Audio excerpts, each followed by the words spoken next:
Last video में students हमने देखा सरफेस टेंशन, और सरफेस टेंशन में आप ये भी ऐड कर सकते हो what is surface tension. Surface tension is the tendency of liquid surface to shrink into minimum surface area possible. ठीक है, ये भी राइट है. और आगे मैंने आपको जो समझाया ये वाला भी right. The property of liquid, ये सरफेस टेंशन की एक प्रॉपर्टी है, उसके बारे में है. लेकिन सरफेस टेंशन के अगर पूछा जाए तो सरफेस टेंशन की डेफिनेशन पूछा जाए तो surface tension is the tendency of liquid surface to shrink into the minimum surface area possible.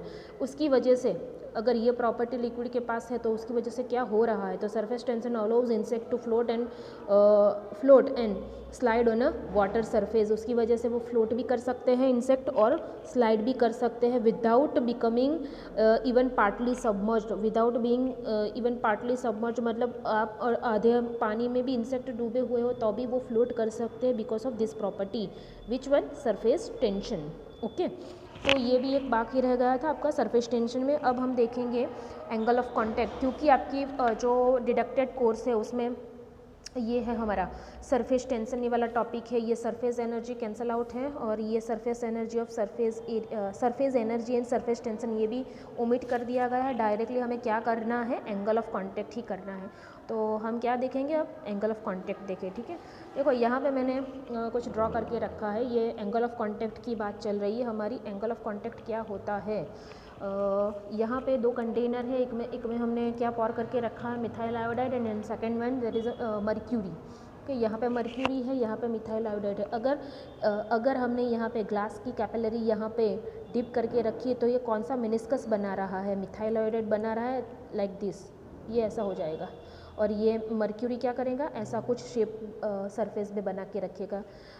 ये होगा शेप कॉनकेव मेनिस्कस. इसको हम मेनिस्कस बोलेंगे, दैट इज़ कॉनकेव मेनिस्कस. आपने ये वाला लेंस और देखा होगा 10th स्टैंडर्ड में आ गया. ये अगर ऐसा कुछ है तो कॉनकेव, अगर ऐसा है तो कॉन्वेक्स. तो ये कॉनकेव मेनिस्कस है, ये वाला कॉन्वेक्स मेनिस्कस, और ये कॉनकेव मेनिस्कस. ये ग्लास की कैपिलरी है. ठीक है, अब हम क्या बात कर रहे हैं, एंगल ऑफ कॉन्टैक्ट की बात कर रहे हैं, that is theta. Angle of contact का होता है थीटा.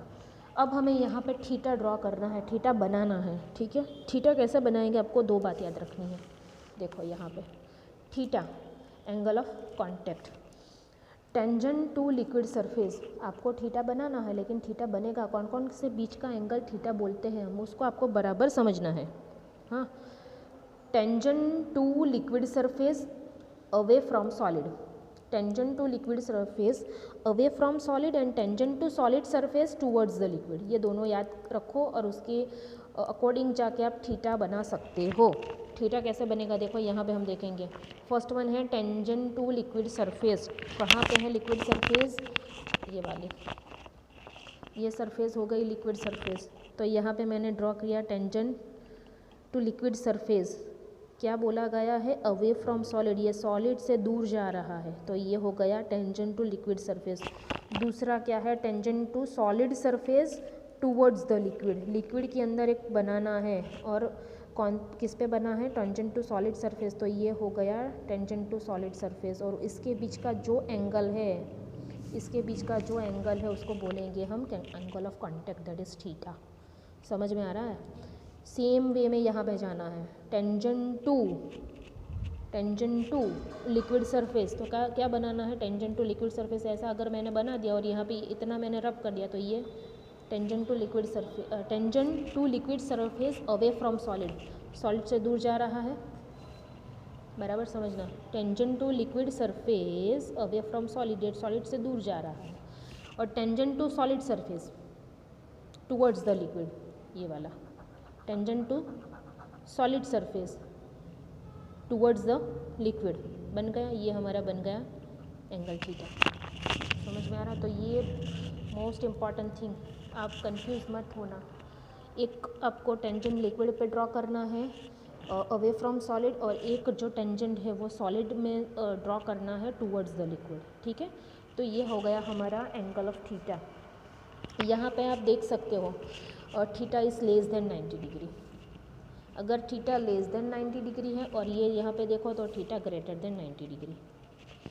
चलो, अगर थीटा लेस देन 90 डिग्री है तो वेट द सॉलिड, उसमें अगर मैंने कैपिलरी रख दी है तो वो उसको वेट करेगा, वो लिक्विड मतलब मिथाइल आयोडाइड जो है वो वेट करेगा, भिगो देगा। Do not wet the solid,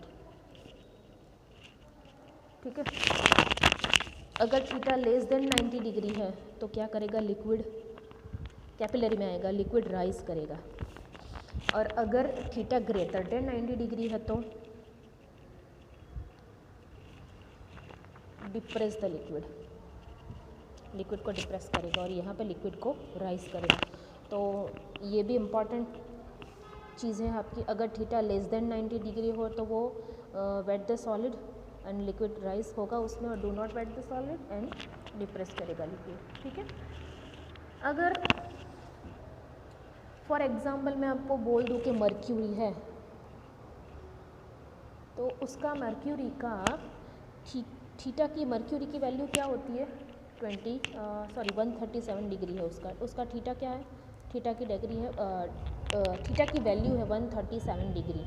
तो अगर ये 137 डिग्री है तो ग्रेटर देन 90 है, ये 137 है तो ग्रेटर देन 90। तो अगर आपने मर्क्यूरी को कोई कंटेनर में भर के रखा हुआ है तो वो मर्क्यूरी उसको वेट नहीं करेगा, ओके।